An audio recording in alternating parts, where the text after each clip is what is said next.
90% लोकांच्या घरामध्ये नळ टपकत असतं. न यूज होणारे चार्जर ड्रॉवर मध्ये पडलेले असतातच. बाथरूम 24 तास ओलं असतं आणि मग आपण कंप्लेंट करतो की घरामध्ये पैसा टिकतच नाही, मुलं सारखी भांडण करत असतात, वादविवाद होतात, भांडण, कटकट, चिडचिड घरामध्ये सारखी चालू असते. असे छोटे छोटे वास्तुदोष आपण स्वतःहून घरामध्ये निर्माण करतो आणि त्यामुळे आपल्या लाईफमध्ये प्रॉब्लेम्स क्रिएट होतात.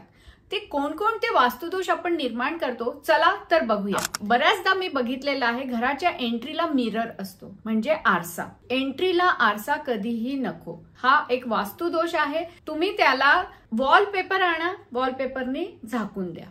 त्याच्यानंतर काय मी बघते तर तुटलेली भांडी, काळे किट्टे झालेली कढाई, त्याच्यानंतर काहीतरी अजून काही पाटणे लोटणे हे म्हणजे थोडं थोडं का होईना तुटलेलं असतं. किचन मध्ये असलं कोणत्याही गोष्टी घरामध्ये ठेवू नका. त्याच्यामुळे वास्तुदोष काय निर्माण होतो तर घरामध्ये हे जे सासू सुनांमध्ये भांडणं होणं म्हणा किंवा नवरा बायकोमध्ये काहीही कारण नसताना वादविवाद होणं हे होणारच आणि याच्याने तुमचा केतूही खराब होतो. तुमच्या घरामध्ये पेट असेल तर त्याची तब्येत पण खराब होईल. तर शक्यतो किचन मध्ये हे भांडी जी असतात नीट क्लीन तर आपण ठेवतोच, पण तुटलेली भांडी ही बिलकुल ठेवू नये. लहान मुलं असतात घरामध्ये तर लहान मुलांची जी खेळणी आहेत थोडीशी पण तुटलेली असली तर आपण म्हणतो जाऊ दे, तो खेळतोय ना, असू दे, त्याला चांगला आहे, त्याचा तो प्रिय गेम आहे, त्याचा प्रिय टॉय आहे. पण हे बघा, घरामध्ये तुटलेली टॉयज ठेवणं म्हणजे घराच्या कर्ता पुरुषचा गुरु आपण खराब करतो आहे. आणि गुरु म्हणजे ज्युपिटर सगळ्यात मोठा ग्रह आहे आणि गुरु खराब झाला तर ग्रोथ मध्ये हर्डल्स येतात. अननेसेसरी आपण बघतो की आपली बिझनेस असेल, जॉब असेल तर त्याच्यामध्ये कुठेतरी आपल्याला स्टक वाटतं. तर घरामध्ये तुटलेली खेळणी पण नको, आधी ती घराबाहेर काढून टाका. मुलाला न कळत तुम्ही टाकू शकता. जुनी पुस्तकं घरामध्ये असतात मुलाचे जुने कपडे घरांमध्ये असतात का तर म्हणे त्याच्याशी मला एक जवळीक निर्माण झालेली आहे, आमचं म्हणजे मला इमोशन्स आहेत ठीक आहेत, पण त्याच्याने वास्तुदोष निर्माण होतो. त्याचं काय तर इमोशनली तुम्ही वीक होता उलट त्यामुळे. तर शक्यतो घरामध्ये जुनी पुस्तकं म्हणजे जुनी इन द सेन्स हे बघा, मी ग्रंथ म्हणत नाही आहे. मुलगा आता आहे इंजिनिअरिंगला आणि त्याचे ड्रॉइंगचे बुक्स तुम्ही ठेवलेली आहे तो 2री 3रीच्या असतानाचे, बिलकुल नको घरामध्ये. त्याचे जुने कपडे, पहिलीचे असतानाचे कपडे, 2रीचे असतानाचे कपडे ठेवले आहेत, बिलकुल नको. घराबाहेर ते काढा. जेव्हा तुम्ही हे घराबाहेर काढाल तुम्हीच मला कमेंट करून सांगा की मॅडम खरंच खूप छान वाटतंय, घरामध्ये प्रसन्नता वाटती आहे. त्याच्यानंतर घरामधला बाथरूम. मी बऱ्याचदा जेव्हा केव्हा व्हिजिटला जाते ना तर घरामधला बाथरूम हे ओलं असतं, कमोडची लीड ओपन असते आणि ते घाण असतं, लिटरली घाण असतं. तर असं बिलकुल करू नये. तुम्ही करत नाहीयेत, उत्तम, खूप चांगलं आहे, म्हणजे राहू खराब होणार नाही.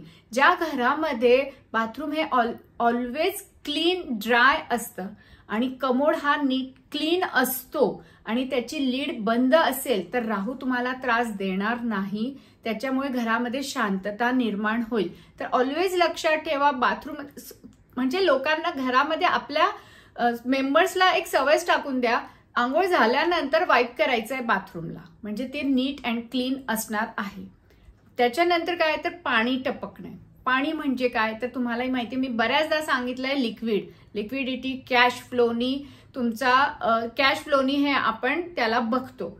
जर पाणी टपकत आहे, नळ टपकत आहे तर तुम्हाला फायनान्शियल इश्यूज येणारच. अननेसेसरी घरामध्ये खर्च होतो, खूप जास्त खर्च होतो. तर शक्यतो नळ टपकू देऊ नये.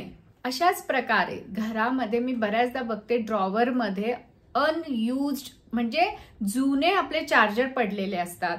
त्याच्यानंतर काही कामाचे नसलेले इलेक्ट्रॉनिक गॅजेट किंवा बंद पडलेले इलेक्ट्रॉनिक गॅजेट्स घरामध्ये असेल तर आत्ताच ते बाहेर काढा. व्हिडिओ संपल्या सगळे इलेक्ट्रॉनिक गॅजेट घ्यायचे, एकतर ते नीट करून आणा आणि जे चार्जर यूज होत नसेल ते घराबाहेर काढा, कारण याच्याने राहू खराब होतो. आणि जेव्हा राहू खराब होतो ना तर मुलांना स्क्रीनचं ऍडिक्शन लागतंच म्हणजे लागतंच. आणि मुलांनाच काय, घरचे जितकी मेंबर्स असतात त्यांना कशा ना कशाचं ऍडिक्शन होतं आणि अननेसेसरी आपल्याला चिडचिड होते, तब्येत खराब होते. तर त्यामुळे तुम्ही घरामधले चार्जर बाहेर काढून टाका. जे खराब झालेले आपले इलेक्ट्रॉनिक गॅजेट्स आहेत त्याला व्यवस्थित करा. आता तुम्ही आतापर्यंत माझा व्हिडिओ ऐकत आहात, तर तुम्हाला आता एक रिक्वेस्ट नाही म्हणणार, एक तुम्हाला प्रश्न आहे माझ्याकडनं. जर तुमचे कमीत कमी मला 200 कमेंट्स हो म्हणून आले तर मी तुमच्यासाठी एक मराठीमध्ये फर्स्ट टाइम मराठीमध्ये वास्तू कोर्स आणणार आहे यूट्यूबवर. कम्प्लिटली फ्री असेल. पण त्याच्यासाठी तुम्ही मला कमेंट करा, हो आम्ही इंटरेस्टेड आहो वास्तू शिकण्यामध्ये. तर तुम्हाला कम्प्लीट म्हणजे इतकं शिकवणार, इतकं तरी शिकवेल की तुम्ही तुमच्या घराचा कम्प्लीट वास्तू करू शकाल, तुमच्या घराला वास्तू दोष पासून मुक्त करू शकता. चला तर आपल्या टॉपिकवर येऊया. नेक्स्ट आहे घरामध्ये देवघरामध्ये देवाची एकच देवाची मूर्ती पण असते आणि फोटो पण असतो. तर तसं नको, किंवा एकाच देवाचे 2 फोटो 2 मूर्ती मी बऱ्याचदा बघते. तसं बिलकुल नको. देवाचा एकच फोटो ठेवा किंवा एकच मूर्ती ठेवा. देव दुभंगलेले असतात किंवा फ्रेम तुटलेली असेल तर अशी देवांची पूजा करू नये. विधिवत तुम्ही पूजा करून त्याला जलप्रवाह करा, त्यांना माफी मागा. घरामध्ये आपण आपल्या पूर्वजांचे फोटोज लावतो, पण ते देवघरात ठेवू नका. याच्याने खूप मोठा वास्तुदोष निर्माण होतो. किंवा मी बऱ्याचदा बघते की पूर्वजांचे फोटो जे आता नाही आहे या संसारात, तर त्यांचे फोटो हे दाराच्या वरती लावलेले असतात. म्हणजे बेडरूमच्या दारावरती किंवा हॉलमधून बेडरूमला जाण्यासाठी जो दार असेल त्याच्यावरती असेल, तर तसं बिलकुल करू नका. जर तुम्हाला लावायचेच झालेत, शक्यतो मी नाहीच म्हणते की पूर्वजांचे फोटो घरामध्ये नको, पण आपल्याला लावायचं झालं तर नैऋत्य दिशेमध्येच तुम्ही फोटो लावा. तर याच्याने वास्तुदोष निर्माण होणार नाही. चला तर मी आशा करते आपण लवकरच भेटूया आपल्या न्यू वास्तू सिरीज मध्ये. धन्यवाद.